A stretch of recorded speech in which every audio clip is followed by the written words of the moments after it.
जय गुरुदेव।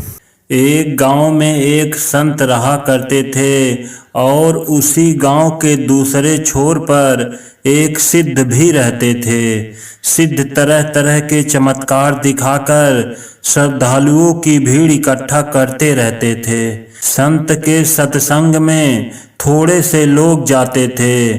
सिद्ध को मन में यह भाव आ गया कि हमारे यहाँ कितने भक्तों की भीड़ लगती है और एक वो बाबा है कि उनके पास गिने चुने लोग जाते हैं।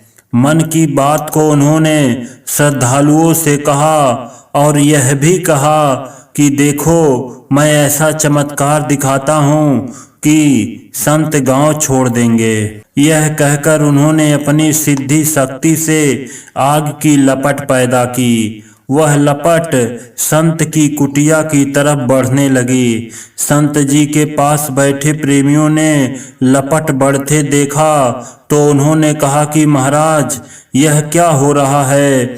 लपट तो हमारी तरफ ही आ रही है। संत जी यह सुनकर मुस्कुराए और कहा कि तुम चिंता मत करो, लपट जिधर से आई है उधर ही मुड़ जाएगी। संत जी का कहना था कि पानी की तेज धार उठने लगी और वह धार आग को बुझाने के लिए आगे बढ़ने लगी। लपट जिधर से आई थी उधर ही मुड़ गई। आगे लपट और पीछे पानी की धार पीछा करने लगी।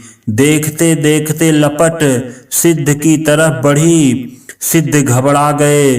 भक्तजन भाग खड़े हुए। सिद्ध ने गुहार लगाई कि महाराज, माफ करो, हमें बचा लो। उनके गुहार लगाने पर पानी की धार रुक गई और आग की लपट ठंडी हो गई। फिर वे संत जी के पास गए और उनके चरणों में गिरकर क्षमा याचना करने लगे। संत जी ने उनको समझाते हुए कहा कि तुम अपनी साधना और तपस्या का फल खेल तमाशा दिखाने में क्यों गंवाते हो? अपनी तपस्या बढ़ाओ, आत्मा का कल्याण करो। सिद्ध को उनकी बात समझ में आ गई और उन्होंने संत जी से रास्ता लिया और साधना करने लग गए।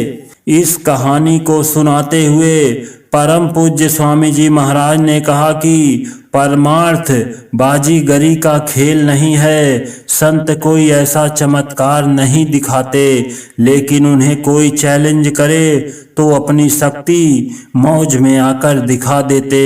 इसलिए महात्माओं को कभी ललकारना नहीं चाहिए। जय गुरुदेव।